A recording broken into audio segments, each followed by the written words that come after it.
Salut, c'est Franck, bienvenue dans cette 30e émission d'Objectif Trail. Aujourd'hui, j'ai la chance de rencontrer Fabien Antolinos. Fabien est celui qui a gagné la Saint-Élion en 2008 pour sa première saison en trail. Alors, en 2008, en fait, il n'a pas débarqué comme ça sur la course à pied pour venir gagner quelques courses. Il a un historique en athlétisme qui est assez long, un historique de sportif qui est pour le coup depuis sa naissance, quasiment, puisqu'il a débuté le foot à l'âge de 3-4 ans. Et il a fait beaucoup de randonnées sur les GR et d'alpinisme. Donc il raconte tout ça dans la discussion. On évoque évidemment les différentes courses qui ont pu marquer sa carrière, notamment dans les ultras, avec une anecdote sur son meilleur raté lors de l'UTMB de 2016. Ensuite, on évoque aussi tous ses conseils de préparation, que ce soit physique, la gestion de la douleur, est-ce que c'est une blessure, est-ce que c'est un bon effort, la partie de repos d'avant-course, sa semaine type d'entraînement pour montrer comment lui gère jusqu'à 12 entraînements par semaine, son mental et ce qu'il a fait à aujourd'hui pour le renforcer, sa stratégie d'alimentation, son plan de course qui est hyper précis, donc qui rejoint un peu ce que je peux préconiser par ailleurs, et on évoque aussi sa future diagonale des fous en gestion avec la blessure qui l'a conduit à l'abandon lors de la dernière TDS. Donc je te souhaite une excellente écoute de l'émission. À tout à l'heure, juste après la discussion. Salut. C'est ce qui est bien dans le trail, c'est que c'est aussi accessible. Des amateurs complets, ils peuvent être sur la même ligne, alors pas toujours parce que les élites devant, on a quand même un sas prioritaire. Je veux dire, on fait la même course, on est. Moi je pourrais jamais faire le Tour de France à vélo avec les élites. Ouais. Donc donc c'est un sport qui reste quand même convivial et où il y a des échanges qui sont tout à fait possibles. C'est bien. Et alors, première question assez classique, est-ce que tu peux un peu te présenter le parcours, comment tu es venu à la course à pied en fait, pas forcément familialement, mais comment ton parcours sportif? Mon parcours sportif il est relativement simple. Moi je me suis inscrit très jeune dans mon club de la commune de Jonage, donc où je vis actuellement. Et donc à 3 ans, 3-4 ans, j'ai commencé à taper le ballon foot. D'accord. Donc j'ai fait du foot pendant de nombreuses années et un sport qui me plaisait quand même pas mal. On m'appelait l'homme aux 3 poumons, donc je courais, j'étais un peu numéro 6, milieu défensif, je récupérais des ballons, j'aimais beaucoup jouer, beaucoup l'esprit collectif aussi du foot, donc c'était très sympa. Et donc moi j'ai découvert l'athlétisme en rentrant pour mon concours d'entrée à l'UFR STAPS pour être prof de PS. Donc c'était la dernière année du concours, il nous demandait de faire un 1000 mètres plat et puis il nous demanderait aussi de faire un sprint sur 40 mètres. Et moi j'avais jamais fait d'athlète, donc j'ai dit même si je cours bien en foot, je vais m'inscrire dans un club pour progresser et me préparer pour mon concours d'entrée. Il se trouve que le club du Décide Mes Yeux Athlétisme m'a plu tout de suite, il y avait un groupe sympa. J'ai rencontré ma femme là-bas d'ailleurs, c'est aussi pour ça que je suis resté en partie. Et voilà, de fil en aiguille, j'ai fait du sprint, j'ai fait du demi-fond, j'ai fait du cross. On m'a dit, tiens Fabien, il y a besoin de toi pour les cross, pour les équipes l'hiver. Donc je suis allé courir un peu plus longtemps, on va dire, que ce que je faisais sur la piste. Et puis après, j'ai fait un peu de marathon. J'ai fait un peu de marathon, c'est vraiment un peu parce que j'ai fait que 2 marathons dans ma vie, mais avec des résultats qui sont globalement corrects pour quelqu'un qui s'entraînait pas que pour ça. J'ai petit à petit lâché le foot et par contre j'ai continué une autre passion qui était la montagne. Donc en parallèle avec l'athlétisme, donc j'ai fait beaucoup de montagnes très jeune, donc j'ai découvert la montagne à 12-13 ans grâce à un instituteur de CM2 avec qui on a gardé le contact et avec qui on est parti avec d'autres copains de collège en montagne et puis petit à petit on a fait des randonnées de plus en plus longues et puis des GR, le GR20, le Tour d'Oisan, le Tour du Mont Blanc, etc. Et puis on a grimpé petit à petit sur les sommets, donc et j'avais une passion assez importante pour la montagne qui m'a fait beaucoup voyager un petit peu de partout sur la terre. Donc j'ai fait des 6000, des 5000, des 7000, des 8000, enfin 1 000 mètres. Donc j'ai beaucoup voyagé avec la montagne, donc qui était quand même ma passion majoritaire par rapport à l'athlétisme au départ. Et puis un jour, un ami m'a dit, tiens Fabien, t'es bon sur marathon, tu fais beaucoup de montagne, le trail ça te plairait, viens essayer le trail. Donc j'ai essayé de trail en 2008. avec lui. J'ai très rapidement gagné les courses auxquelles j'ai participé. Et je me suis dit, je m'inscris à la Saint-Élion. Je devais avoir mon enfant qui devait arriver au mois de décembre. Mon premier enfant qui devait arriver en 2008 au mois de décembre. Et puis tout le monde m'avait dit, tu verras, quand tu auras un petit, tu pourras plus t'entraîner. Ça va être dur. La saison de cross, c'est mort. Donc j'ai dit, je vais faire la Saint-Élion. Je l'avais déjà faite en équipe, mais jamais en solo. Donc je me suis dit, je m'inscrivais sur la Saint-Élion. Et ça faisait un défi sympa, en faisant quelques trails de prépa dans l'année. Et puis j'ai gagné la Saint-Élion en 2008. Et le trail m'a plu, donc j'ai dit je continue là-dedans, et petit à petit je me suis détaché de tout ce qui était route pour vraiment me mettre sérieusement au trail, avec certaines déconvenues parce que j'ai eu une blessure en 2009 du fait que ma préparation n'était pas forcément adaptée à l'intensité que je mettais dans les trails. Donc voilà, j'ai eu une blessure importante au genou, une saison un peu blanche en 2009, et puis après petit à petit j'ai persévéré sur le trail, et j'ai essayé de mettre en place les conditions nécessaires pour être performant et rester en bonne santé. Voilà. Tu as plutôt bien performé après, parce qu'il y a eu les Templiers. Il y a eu les Templiers. J'ai gagné en 2011, j'ai gagné la 6000D. Après, j'ai gagné les Templiers en 2012, plus d'autres courses, l'éco-trail de Paris, le Lavaredo, que j'ai gagné l'an dernier en ultra. Et puis voilà, petit à petit, je me suis mis sur des distances plus longues, et j'ai commencé l'ultra en 2014.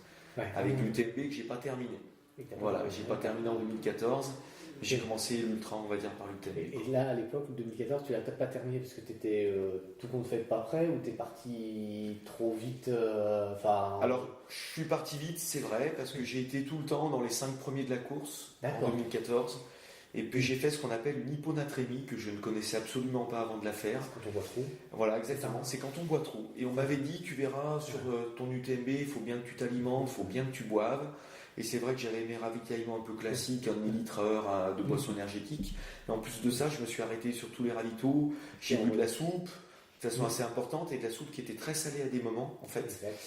Et en fait, je suis arrivé sur un phénomène, sur la folie d'ailleurs, je suis arrivé sur un phénomène où j'avais très soif, très faim, et où j'ai fait que boire. Et en fait, on m'a expliqué après que mon organisme n'assimilait plus l'eau, et que plus je buvais, plus j'avais des difficultés d'assimilation. Donc j'ai fait une hyponatrémie. Donc je me suis retrouvé 4e de l'UTMB, à plus pouvoir lever les jambes d'un coup.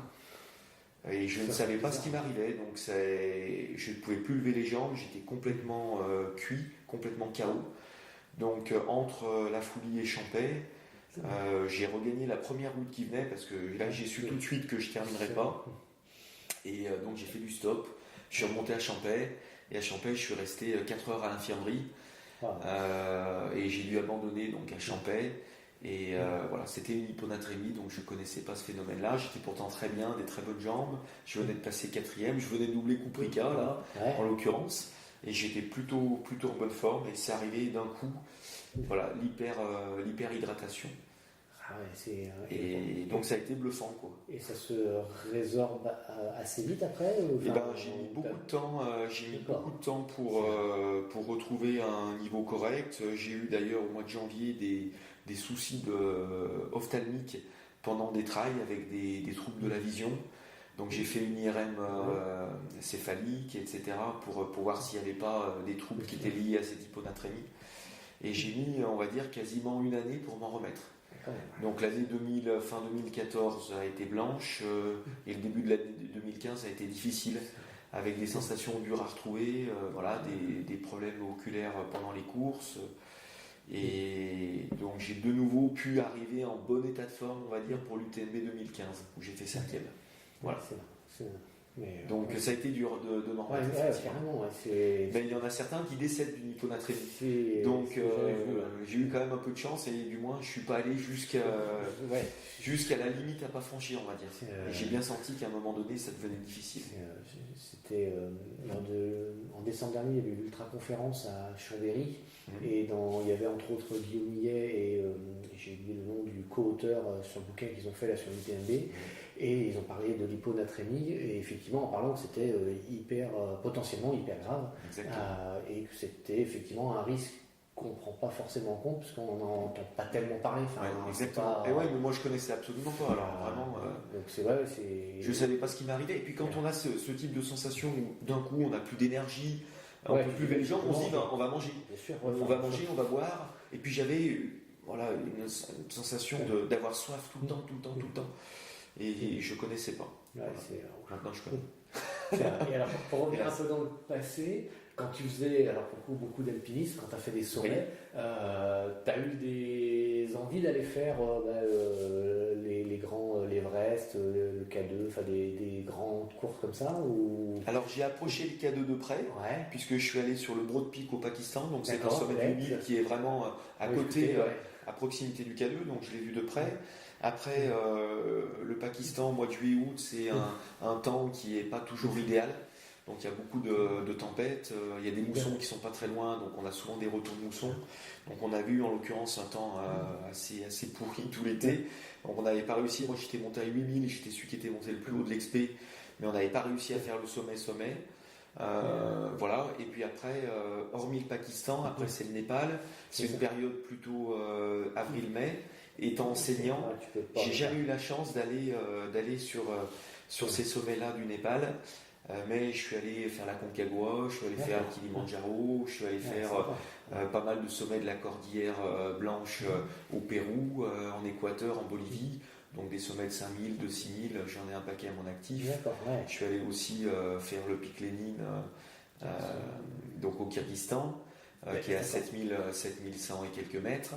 Voilà, donc j'ai fait quelques sommets, j'ai fait des sommets en Indonésie, j'ai fait des sommets au Mexique, des volcans au Mexique, enfin voilà.